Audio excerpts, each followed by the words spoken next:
नमस्कार, news state के digital platform पर आपका स्वागत है और मैं हूं आपके साथ में ऋतु तोमर। बात करेंगे प्रयागराज की, जहां पर एक ऐसा मामला सामने आया है जिसका खुलासा पुलिस ने किया और जो कि रोंगटे खड़े करने वाला है। दरअसल एक नेक्सस चल रहा था प्रयागराज से लेकर केरल तक, और यहाँ पर एक नाबालिग लड़की का अपहरण किया गया। उसके बाद धर्म परिवर्तन कराया गया और उसको जिहादी बनाने की प्लानिंग चल रही थी। मामला शुरू होता है प्रयागराज से और पहुंच जाता है केरल तक। लेकिन आखिर कैसे ये नेक्सस काम कर रहा था, इसके पीछे कितने लोग हैं और पुलिस ने इस मामले का खुलासा कैसे किया, इसके पीछे एक बड़ी कहानी है जिसकी शुरुआत अब करते हैं। एक लड़की जिसकी उम्र 15 वर्ष थी, उसका अपहरण कर लिया गया। वो अपने पड़ोस में ही किसी शादी में शामिल होने के लिए गई थी। जानकारी मिल रही है कि जो लड़की थी वो अपने पड़ोस में ही किसी शादी में जब वहाँ पर पहुँची तो वहाँ पर उसी के पड़ोस में रहने वाली एक लड़की ने उसको बहला फुसलाकर उसका अपहरण कर लिया। दरअसल पुलिस ने 2 आरोपियों की गिरफ्तारी भी की है, दरकशा बानो और मोहम्मद कैफ, जिनकी गिरफ्तारी की गई है। अब पता लगाने की कोशिश में जुटी हुई है कि आखिर कितने लोग और शामिल हैं इस गैंग के पीछे, जो कि इसी तरह से गरीब लड़कियों को फंसाते हैं, उनका अपहरण करते हैं, उनका धर्म परिवर्तन करते हैं और साथ ही उन्हें जिहादी बनाने की तैयारी करते हैं। और अपने मंसूबों में कामयाब होने के लिए उन्होंने काफ़ी हद तक यहाँ पर कोशिश कर भी ली थी, लेकिन कुछ ऐसा हुआ जिसके बाद उनका भांडाफोड़ हो गया।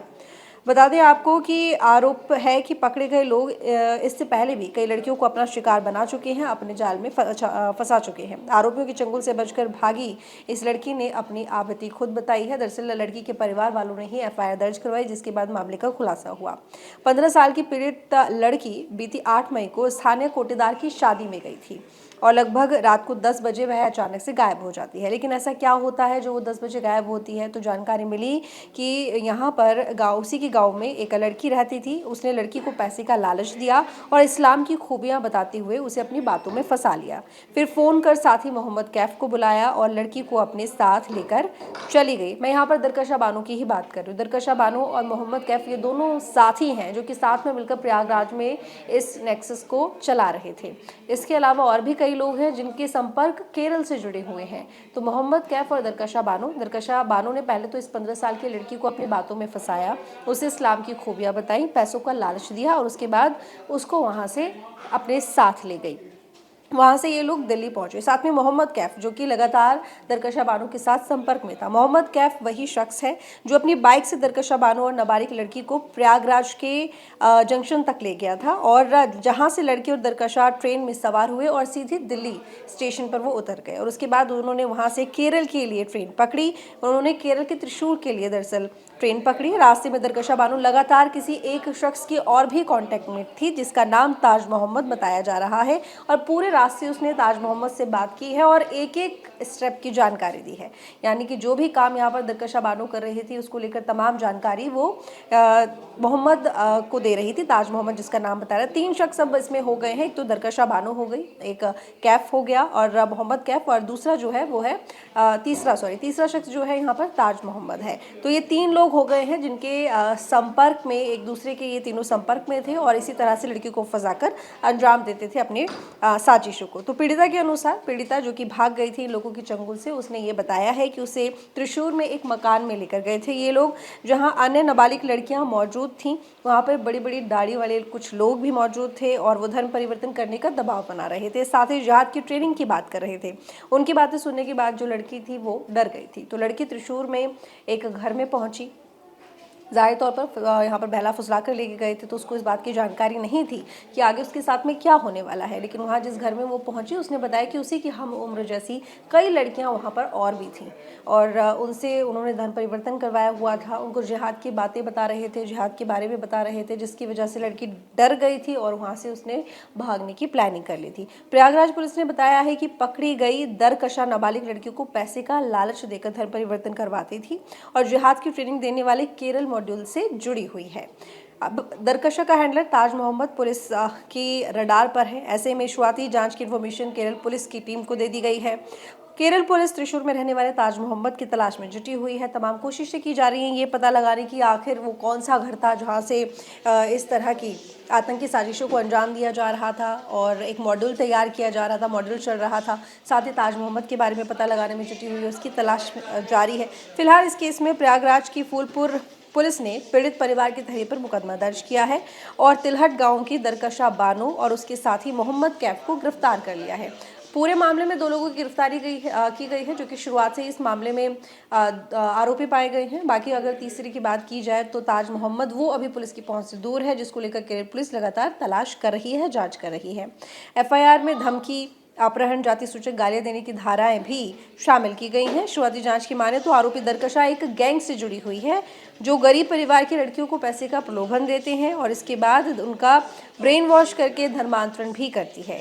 गैंग देश विरोधी गतिविधियों में संलिप्त रहा है।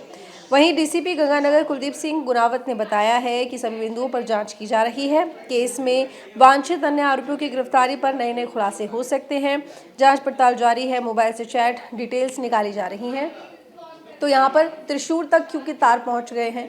अब त्रिशूर की बात करें तो देखिए, प्रयागराज से ये मामला शुरू होता है, त्रिशूर में पहुँचता है। त्रिशूर के बारे में बहुत ज़्यादा जानकारी अभी पुलिस ने साझा नहीं की है। पुलिस ने प्रयागराज में फुलपुर से, क्योंकि 15 साल की लड़की का अपहरण किया गया था, ऐसे में गाँव में कई खबरें सामने आई हैं कि एक नहीं बल्कि पहली लड़की नहीं है, ऐसी कई लड़कियाँ हैं जिनको वहाँ से अपहरण करके ले जाया गया है, धर्म परिवर्तन कराया गया है और इस मॉड्यूल में शामिल किया गया है। बल्कि यहाँ पर हुआ ये कि ये जो लड़की थी, जब वहाँ पहुँची तो किसी बहाने से वहाँ से भाग आई।